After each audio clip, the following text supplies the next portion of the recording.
कपड़े धोने वाली बहू। शादी के पहले से ही विभा को कपड़े धोने का बड़ा शौक था।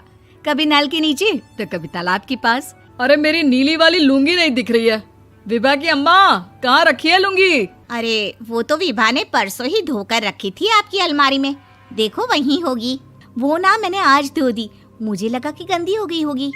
अरे कैसे गंदी हो गई थी? उसे तो मैंने पहना भी नहीं। हे भगवान, इस लड़की के कपड़े धोने की आदत से परेशान हो गया हूँ मैं। जितना तो घर में राशन नहीं आता, उससे कहीं ज्यादा डिटर्जेंट पाउडर का खर्चा है। इसकी शादी करवा दो, शादी। जाए अपने घर में ही करे काम, फिर चाहे घर के कपड़े धोने हो या पूरे गांव के।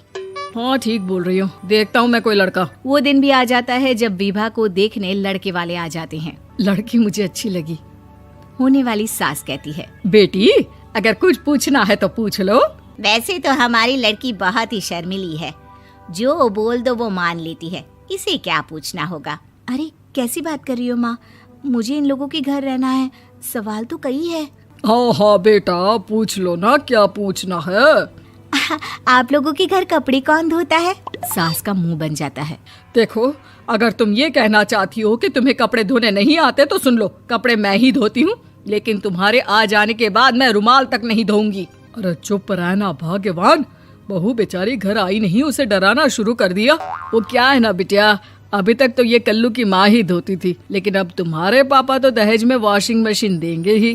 तभी विभा की माँ बोल पड़ती है, सवाल भी पूछा तो क्या। वैसे भाई साहब, मशीन की तो फिर भी कपड़े धोने की कैपेसिटी होती है। मतलब जो बिटिया दे रहे हैं ना विभा, इसे कपड़े धोने का बहुत शौक है। ये आप लोगों के क्या, आस पड़ोस गांव मोहल्ले सबके कपड़े धो दे और उफ तक ना करे।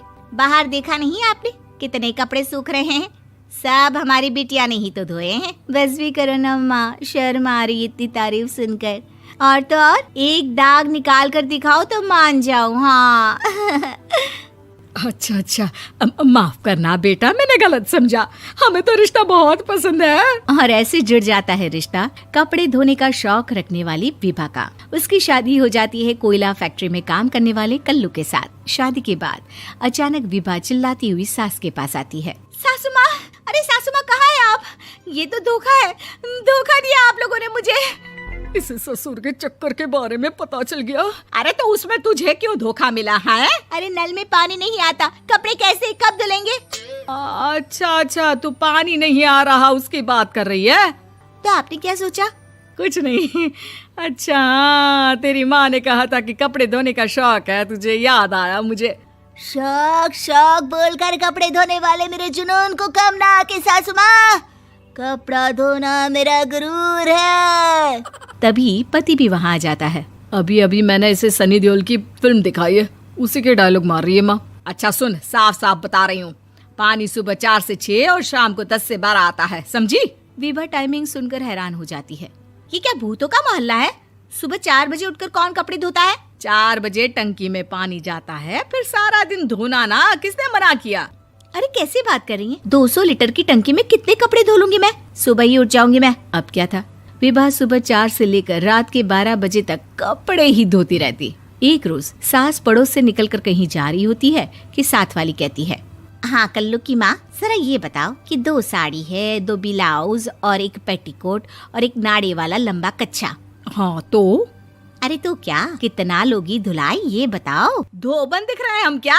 हमारे पति सरकारी नौकरी से अभी रिटायर हुए हैं और बेटा सुपरवाइजर है कोयला फैक्ट्री में। धोबन समझ रखा है हमें? हाय रे कल्लू की अम्मा, माफ कर दो, वो तो मोहल्ले में यही सब बता रहे थे कि तुमने बहू को कपड़ा धुलवाने के काम में लगा दिया है। सास को पड़ोसन की बात सुनकर गुस्सा आ जाता है। वो घर पहुंचती है जहां घर के बाहर ही इतने सारे कपड़े सूख रहे होते हैं जितने कि किसी धोबन के घर पर। अरे ओ कल्लू की दुल्हन, बाहर निकल।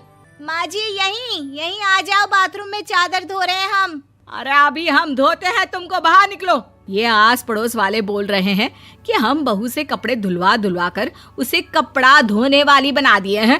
अरे छोड़ो ना माँ जी, किन लोगों की बातों में आती हो? आस पास के लोगों का तो काम ही होता है कि वो किसी तरह सास बहू को लड़ा दे। बहू सारे घर के कपड़े धोती है, ये क्या कम है? बोलिए। सास को भी लग जाता है कि वो बहू का ये सनकीपन नहीं छुड़वा सकती, इससे अच्छा है कि खुद ही चुप हो जाए।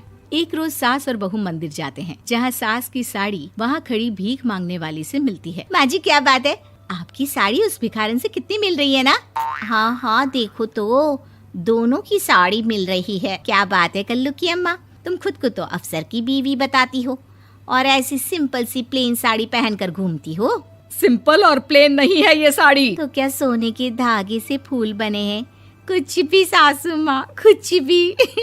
हाँ बने थे इस साड़ी में सोने के धागे से फूल। मेरे पति लेकर आए थे मद्रास से स्पेशली मेरे लिए 10,000 की।